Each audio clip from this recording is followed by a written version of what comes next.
ಎಲ್ರಿಗೂ ನಮಸ್ಕಾರ. ಮಂಜುಶ್ರೀ ಕೈ ರುಚಿಗೆ ಸ್ವಾಗತ. ಇವತ್ತು ನಾನು ಮೋಮೋಸನ್ನು ಹೇಗೆ ಮಾಡೋದು ಅಂತ ತೋರಿಸ್ತೀನಿ. ತುಂಬ ಸುಲಭವಾಗಿ ಇದನ್ನು ಮನೆಯಲ್ಲೇ ಮಾಡ್ಕೋಬೋದು.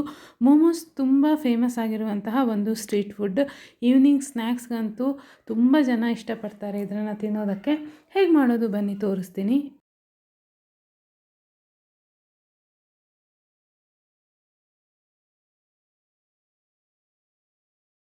ಮೋಮೋಸ್ಗೆ ಫಿಲ್ಲಿಂಗ್ನ ಮೊದಲು ನಾವು ಮಾಡ್ಕೊಳ್ಳೋಣ. ಅದಕ್ಕೆ ಸ್ವಲ್ಪ ಎಣ್ಣೆಯನ್ನು ಬಿಸಿ ಮಾಡ್ಕೋಬೇಕು. ಸಣ್ಣದಾಗಿ ಹೆಚ್ಚಿರುವಂತಹ ಬೆಳ್ಳುಳ್ಳಿಯನ್ನು ಹಾಕಬೇಕು. ಶುಂಠಿ ಬೇಕು ಅನಿಸಿದ್ರೆ ನೀವು ಸಣ್ಣದಾಗಿ ಹೆಚ್ಚಿರುವಂಥ ಶುಂಠಿಯನ್ನು ಹಾಕ್ಕೋಬೋದು. ಇದನ್ನು ಸ್ವಲ್ಪ ಹುರಿದ ಮೇಲೆ ಸಣ್ಣದಾಗಿ ಹೆಚ್ಚಿರುವಂತಹ ತುಂಬ ಸಣ್ಣದಾಗಿ ಹೆಚ್ಚಿರುವಂತಹ ಕ್ಯಾರೆಟ್ ಮತ್ತು ಈರುಳ್ಳಿಯನ್ನು ಹಾಕಿ ಚೆನ್ನಾಗಿ ನೀರಿನಂಶ ಹೋಗುವವರೆಗೂ ಇದನ್ನು ಹುರಿಬೇಕು. ಸ್ವಲ್ಪ ಉಪ್ಪನ್ನು ಮೇಲಿನಿಂದ ಸೇರಿಸ್ಕೋಬೇಕು. ಹಾಗೆ ಕಾಳು ಮೆಣಸಿನ ಪುಡಿಯನ್ನು ಸೇರಿಸಿ ನೀರಿನಂಶ ಕಂಪ್ಲೀಟಾಗಿ ಅಂದರೆ ಪೂರ್ತಿಯಾಗಿ ಹೋಗೋವರೆಗೂ ಇದನ್ನು ಚೆನ್ನಾಗಿ ಹುರಿದು ತಣಿಯೋದಕ್ಕೆ ಬಿಡಬೇಕು. ಮೋಮೋಸ್ ಮಾಡೋದು ಅಂದರೆ ಒಂದು ದೊಡ್ಡ ಕೆಲಸ ಅಂತಂದರೆ ಚಾಪಿಂಗ್. ನೀವು ತುಂಬ ಸಣ್ಣದಾಗಿ ಕ್ಯಾಬೇಜ್ ಮತ್ತು ಕ್ಯಾರೆಟ್ ಈರುಳ್ಳಿ ಯಾವುದೇ ತೊಗೊಂಡ್ರೂ ಸಣ್ಣದಾಗಿ ಹೆಚ್ಕೋಬೇಕು. ದೊಡ್ಡ ಇದ್ದರೆ ಫಿಲ್ಲಿಂಗ್ ಮಾಡೋದಕ್ಕೆ ಅಷ್ಟು ಚೆನ್ನಾಗಿ ಬರೋದಿಲ್ಲ. ಜೊತೆಗೆ ನೀವು ಸಣ್ಣದಾಗಿ ಹೆಚ್ಚಿರುವಂಥ ಹಸಿಮೆಣಸನ್ನು ಕೂಡ ಹಾಕೋಬೋದು. ಆದರೆ ಮಕ್ಕಳೆಲ್ಲ ತಿನ್ನೋದಕ್ಕೆ ಆಗೋದಿಲ್ಲ. ಅದಕ್ಕೋಸ್ಕರ ಕಾಳು ಮೆಣಸಿನ ಪುಡಿಯನ್ನು ಖಾರಕ್ಕೆ ಎಷ್ಟು ಬೇಕೋ ಅಷ್ಟು ಹಾಕ್ಕೊಂಡ್ರೆ ತುಂಬ ಟೇಸ್ಟಿಯಾಗಿ ಇರುತ್ತೆ. ಕೆಲವರು ಹಸಿಮೆಣಸನ್ನು ಕೂಡ ಇಲ್ಲಿ ಹಾಕ್ತಾರೆ. ಹಾಗೆ ಮೇಲಿನಿಂದ ಕೊತ್ತಂಬರಿ ಸೊಪ್ಪನ್ನು ಹಾಕಿ ಚೆನ್ನಾಗಿ ಹುರಿಬೇಕು.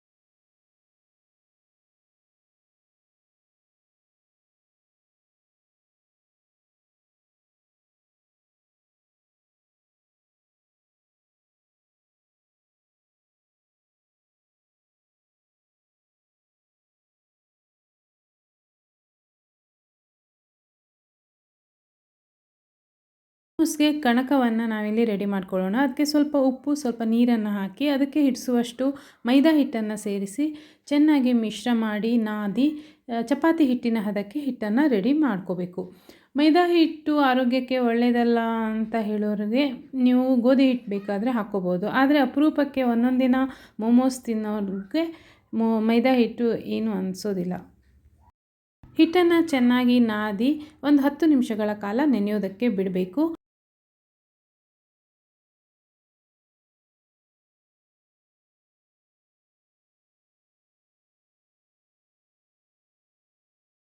ನಂತರ ಸಣ್ಣ ಸಣ್ಣ ಉಂಡೆಗಳಾಗಿ ಮಾಡಿ ಅದನ್ನು ಲಟ್ಟಿಸಬೇಕು. ನಾವು ಮೋದಕ ಎಲ್ಲ ಮಾಡ್ತೀವಲ್ಲ ಅಷ್ಟೇ ದೊಡ್ಡ ಸಣ್ಣ ಸಣ್ಣ ರೌಂಡನ್ನು ಮಾಡಿ ಇದನ್ನು ಲಟ್ಸ್ಕೋಬೇಕು.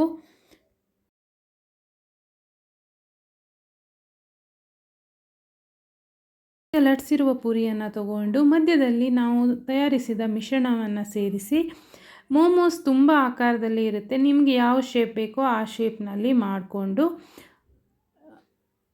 ತಿನ್ಬೋದು. ನಾನಿಲ್ಲಿ ಮಾಮೂಲು ಮೋಮೋಸ್ ಹೇಗೆ ಸಿಗುತ್ತೋ ಅಂದರೆ ರೌಂಡ್ ಶೇಪಲ್ಲಿ ಮಾಡಿದ್ದೀನಿ. ಅಷ್ಟು ಚೆನ್ನಾಗಿ ನೀಟಾಗಿ ಈಗ ಹೊರಗಡೆ ಎಲ್ಲ ಸಿಗುತ್ತಲ್ಲ ಅಷ್ಟು ನೀಟಾಗಿ ಏನೂ ಬಂದಿಲ್ಲ. ನಾರ್ಮಲಾಗಿ ಒಂದು ಶೇಪನ್ನು ಕೊಟ್ಟಿದ್ದೀನಿ. ಈಗ ತಯಾರಿಸಿದ ಮೋಮೋಸನ್ನು ಹಬೆಯಲ್ಲಿ ಬೇಯಿಸಿದ್ರೆ ರುಚಿಯಾದಂತಹ ಚಟ್ಪಟ ಮೋಮೋಸ್ ರೆಡಿಯಾಗುತ್ತೆ. ಇದನ್ನು ಸಾಮಾನ್ಯವಾಗಿ ಕೆಂಪು ಚಟ್ನಿಯ ಜೊತೆಗೆ ಸರ್ವ್ ಮಾಡ್ತಾರೆ. ಆ ಚಟ್ನಿ ರೆಸಿಪಿ ನಾನು ಇನ್ನೊಂದು ವಿಡಿಯೋದಲ್ಲಿ ನಿಮಗೆ ಶೇರ್ ಮಾಡ್ತೀನಿ.